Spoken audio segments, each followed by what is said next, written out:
আমরা এখন স্টল বসিয়েছি চাটে। তো আজকে এখন আমাদের এখন নতুন সব মেলা বসেছে। কি ওটা? এটা আমাদের ঘুগনি। আর ওটা?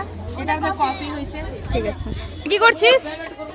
রাহুল দেখ দেখ ঝালমুড়ি আর এটা তেল তেল তো। আচ্ছা, কি করছো? বলছে ডিম কি করছি? ডিম সিদ্ধ বলো, বলো। আচ্ছা, কি করছিস? কি কি বল বল।